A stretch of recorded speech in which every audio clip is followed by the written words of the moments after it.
बिस्मिल्लाहिर्रहमानिर्रहीम। वज़ाइफ का जहां के मुअज़्ज़ज़ और प्यारे नाज़रीन, अस्सलामु अलैकुम। नाज़रीन, हम उम्मीद करते हैं कि आप खैरियत से होंगे और मेरी दुआ है कि रब्बे खालिक़े कायनात आप सबको अपने हिफ्ज़ व अमान में रखे और आप हमेशा मुस्कुराते रहें।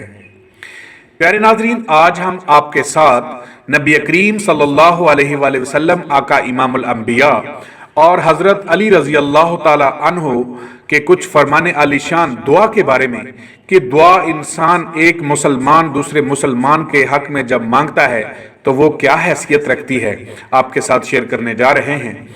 नाज़रीन, नबी करीम सल्लल्लाहु अलैहि वसल्लम आका इमामुल अंबिया ने फरमाया, पीठ पीछे मुसलमान भाई की दुआ कबूल होती है। दुआ करने वाले के सर के करीब एक फरिश्ता मुकर्रर होता है। जब कोई मुसलमान अपने मुसलमान भाई के लिए दुआ करता है तो फरिश्ता उस पर आमीन कहता है और कहता है कि जो दुआ तूने अपने मुसलमान भाई के लिए की वो तेरे लिए भी वैसी ही खुशखबरी है।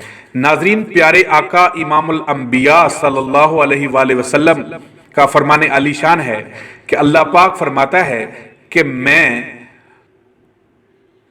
पहले तुझसे शुरू करूंगा, यानी जो दुआ तू दूसरों के हक में मांग रहा है वो मैं पहले तेरे हक में कबूल करूंगा, पहले तुम्हें दूंगा, पहले तुम्हें अता फरमाऊंगा। नाजरीन, सबसे ज्यादा कबूल होने वाली दुआएं कौन सी हैं? याद रखें, नबी करीम सल्लल्लाहु अलैहि वसल्लम आका इमामुल अंबिया का फरमाने आलीशान है कि 5 दुआएं जरूर कबूल होती हैं। नंबर 1 मजलूम की दुआ, नंबर 2 हाजी की दुआ, नंबर 3 मरीज की दुआ, नंबर 4 मुजाहिद की दुआ और नंबर 5 एक मुसलमान भाई की दुआ जो दूसरे मुसलमान भाई के हक में दुआ करता है, जो उसकी पीठ पीछे यानी गैर मौजूदगी में दुआ करता है।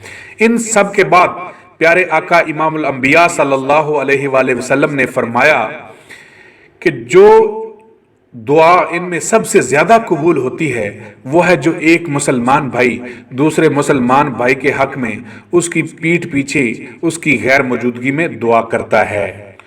नाजरीन, इब्राहिम बिन अदम फरमाते हैं कि मैं बैतुल्लाह शरीफ में हमेशा ऐसे मौका का मुतलाशी और ख्वाहिशमंद रहा कि खाना काबा खाली हो तो ऐसे वक्त में इबादत करूं। चुनाचा एक दिन बारिश हो रही थी तो खाना काबा में मैं अकेला था। मैंने मौका को गनीमत जानते हुए गिलाफे काबा को हाथ में लिया और गुनाहों की मगफरत तलब की तो गैब से आवाज आई कि तमाम मखलूक मुझसे यही चाहती है। तो मैंने कहा कि मेरी मगफरत फरमा दी जाए।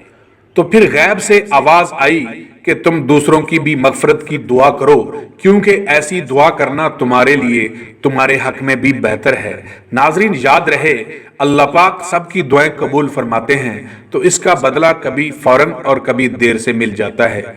ये सब अल्लाह पाक जल्ल शानहू की हिकमत पर है। मगर बाज औकात हमारे ऐसे अमाल होते हैं जो हमारी दुआओं में कबूलियत में रुकावट का सबब बन जाते हैं। सिर्फ 2 लोग मुकद्दर वाले होते हैं नाजरीन, जिन्हें वफादार दोस्त मिल जाता है और जिसके साथ माँ की दुआएं होती हैं। मौला अली का फरमाने आलीशान है कि जब तुम बगैर वजह से बहुत ज्यादा खुशी महसूस करने लगो तो समझ लो कि तुम्हारे लिए कोई ना कोई दुआ जरूर कर रहा है जिसकी वजह से तुम खुशी महसूस कर रहे हो और इतना खुश हो रहे हो। नाज़रीन कराम, यकीनन आपके साथ भी ऐसा कुछ जरूर हुआ होगा। जब कभी तुम बहुत ज्यादा खुश होते हो तो लोग आपसे जरूर पूछते हैं कि आज खैरियत तो है, बहुत खुश नजर आ रहे हो, लेकिन उस वक्त हमें भी पता नहीं होता कि हमारे साथ ऐसा क्यों हो रहा है। दरअसल उसके पीछे यही वजह होती है कि कोई आपके लिए बहुत ज्यादा दुआ कर रहा होता है और उसी खुशी की वजह से आपके लिए खुशी के लम्हात ज़ाहिर हो रहे होते हैं। नाजरीन, वो दुआ आपकी माँ की हो सकती है, आपके बाप की हो सकती है, आपके किसी अच्छे दोस्त की हो सकती है जो आपके साथ बहुत ज़्यादा मुखलस होता है। नाजरीन, वो दुआ आपकी बहन की हो सकती है, आपकी बीवी की भी हो सकती है, बेटी की हो सकती है। तो प्यारे नाजरीन, हमें अपने मुसलमान भाइयों के हक में, अपने रिश्तेदारों के हक में, दोस्तों के हक में हमेशा ऐसी दुआएं करते रहना चाहिए, क्योंकि ये वो दुआ सबसे पहले हमें हमारे हक में कबूल होती है, उसके बाद हमारे रिश्तेदारों के या दोस्त अहबाब के हक में कबूल होती है। तो प्यारे नाजरीन, अल्लाह पाक हमें अमल की तौफीक अता फरमाए। ये थी आज की वीडियो। अगर अच्छी लगे तो इसे लाइक करके अपने दोस्त अहबाब के साथ ज़रूर शेयर कीजिए, और हमारा चैनल वज़ाइफ का जहां को सब्सक्राइब करके बेल का आइकन प्रेस कर लीजिए, ताकि हमारी हर नई आने वाली वीडियो का नोटिफिकेशन आपको मिलता रहे। जी नाजरीन, मिलते हैं एक और नई वीडियो में, तब तक के लिए अल्लाह निगहबान।